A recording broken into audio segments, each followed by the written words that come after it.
Hello everyone. आज हम study करेंगे गन डायोड। गन डायोड, जिसको ट्रांसफर्ड इलेक्ट्रॉनिक डिवाइस टीईडी के नाम से भी जाना जाता है, ये एक दो टर्मिनल का सेमीकंडक्टर इलेक्ट्रॉनिक कंपोनेंट है जिसमें नेगेटिव रेजिस्टेंस देखने को मिलती है और ये जनरली हाई फ्रीक्वेंसी इलेक्ट्रॉनिक्स में काम में लिया जाता है। गन डायोड बेस्ड है गन इफ़ेक्ट पर, जो कि एक फिजिसिस्ट जेबी गन द्वारा डिस्कवर किया गया था 1962 में, और उसी के बेसिस पर इसका नाम रखा गया गन डायोड। इसका सबसे ज़्यादा यूज़ इलेक्ट्रॉनिक ऑसिलेटर्स में किया जाता है माइक्रोवेव्स जनरेट करने के लिए। हालांकि इसका नाम डायोड है, लेकिन इस डिवाइस में कोई पीएन जंक्शन नहीं होता है। गन डायोड्स को अलग अलग तरह के मटेरियल से बनाया जा सकता है, जिनमें मल्टीपल इनिशियली एम्प्टी लेकिन क्लोजली स्पेस्ड एनर्जी वैली होती हैं जिनके कंडक्शन बैंड में, जैसे कि gallium arsenide, indium phosphide, gallium nitride, cadmium telluride, cadmium sulphide, indium arsenide, indium antimonide और जिंक सेलेनाइड। गन डायोड्स का अगर हम कंस्ट्रक्शन देखें तो गन डायोड हमेशा एक single piece of N type semiconductor से फैब्रिकेट की जाती हैं। इसमें एन टाइप सेमीकंडक्टर मटेरियल ही यूज़ किया जा सकता है, क्योंकि ट्रांसफर्ड इलेक्ट्रॉन इफ़ेक्ट जो है वो सिर्फ इलेक्ट्रॉन्स पर ही एप्लीकेबल होता है और होल्स पर नहीं होता, जो कि पी टाइप में मिलते हैं। जनरली मैन्युफैक्चर अगर इनको किया जाता है तो वो एक एन प्लस सबस्ट्रेट के ऊपर एक एपिटेक्शियल लेयर को ग्रो करके फिर किया जाता है, ताकि एन टाइप सेमीकंडक्टर की 3 लेयर बन सकें, जिसमें क्या होता है कि जो एक्सट्रीम लेयर होती हैं एंड की, वो हैवीली डोप्ड होती हैं और मिडिल लेयर, जिसको एक्टिव लेयर भी कहा जाता है, वो लाइटली डोप्ड होती है as compared to extreme layers. इसके अलावा मेटल कॉन्टैक्ट्स प्रोवाइड किए जाते हैं दोनों एंड पे, ताकि बायसिंग की जा सके। फिगर में हम देख सकते हैं इसका इंटरनल स्ट्रक्चर गन डायोड का और सिंबल। जैसा कि स्ट्रक्चर में देखने को मिल रहा है कि एंड्स पे मेटल कॉन्टैक्ट्स हैं और दोनों एक्सट्रीम लेयर्स जो हैं वो हेवीली डोप्ड हैं, एन प्लस टाइप सेमीकंडक्टर है, और मिडिल लेयर जो एक्टिव लेयर है वो लाइटली डोप है एन टाइप सेमीकंडक्टर मटेरियल की। अब अगर कैरेक्टरिस्टिक्स की बात करें तो जब इस गन डायोड को डीसी वोल्टेज प्रोवाइड किया जाता है तो इसकी मिडिल लेयर जो है एक्टिव रीजन सेंट्रल लेयर है, उसके अक्रॉस एक इलेक्ट्रिक फील्ड डेवलप होता है।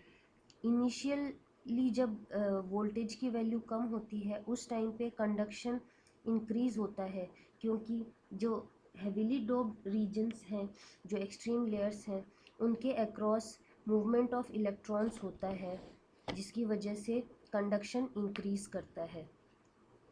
लेकिन एक थ्रेशोल्ड वैल्यू रीच करने के बाद में कंडक्शन करंट जो है वो डिक्रीज़ हो जाता है, क्योंकि हायर वोल्टेज पे इलेक्ट्रॉन्स की मोबिलिटी डिक्रीज़ हो जाती है because of increase in their effective mass. इसकी वजह से डायोड में नेगेटिव रेजिस्टेंस रीजन एग्जिबिट होता है वैली पॉइंट और पीक पॉइंट के बीच में, जैसा कि हम कैरेक्टरिस्टिक कर्व में देख सकते हैं, और इसी को ट्रांसफर्ड इलेक्ट्रॉन इफेक्ट कहते हैं। जैसा कि हम कर्व में देख सकते हैं, गन डायोड का कैरेक्टरिस्टिक कर्व मोस्टली रिजेंबल करता है टनल डायोड से। तो इनिशियली वोल्टेज जब हम अप्लाई करते हैं तो इलेक्ट्रॉन्स की कंडक्टिविटी बढ़ती है और उसकी वजह से क्या होता है कि करंट बढ़ता है, पीक पॉइंट तक करंट इंक्रीज़ होता है वोल्टेज के साथ। लेकिन पीक पॉइंट के बाद में इलेक्ट्रॉन्स की मोबिलिटी डिक्रीज़ होने की वजह से करंट जो है वो डिक्रीज़ होता है और ये वैली पॉइंट तक डिक्रीज़ होता जाता है। वैली पॉइंट के बाद में करंट स्लोली इंक्रीज़ होता है।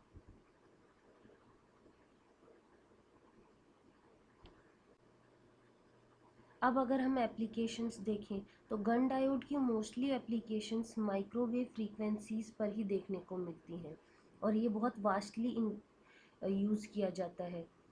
जैसे माइक्रोवेव फ्रीक्वेंसीज जनरेट करने के लिए इलेक्ट्रॉनिक ऑसिलेटर्स में, पंप सोर्सेज की तरह यूज़ किया जाता है पैरामेट्रिक एम्पलीफायर्स में, पुलिस रडार्स में यूज़ किया जाता है, डोर ओपनिंग सिस्टम्स में सेंसर्स की तरह काम किया जाता है, trespass detective systems, pedestrian safety systems ऐसे में भी यूज़ किया जाता है।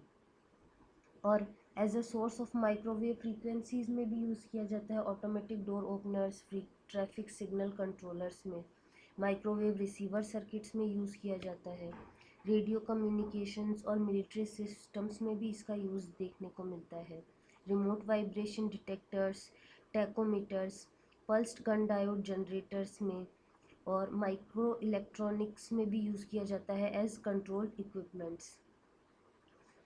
और microwave relay data link transmitters और कंटिन्यूस वेव डॉपलर रडार्स में भी इसका यूज़ देखने को मिलता है।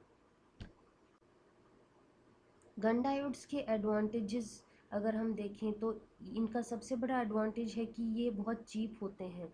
एज माइक्रोवेव सोर्स ये चीपेस्ट है as compared to other sources, और ये कॉम्पैक्ट इन साइज़ होते हैं जो कि एक बहुत बड़ा एडवांटेज होता है, और ये एक लार्ज बैंडविड्थ तक ऑपरेट कर सकते हैं, और इनकी हाई फ्रीक्वेंसी स्टेबिलिटी होती है।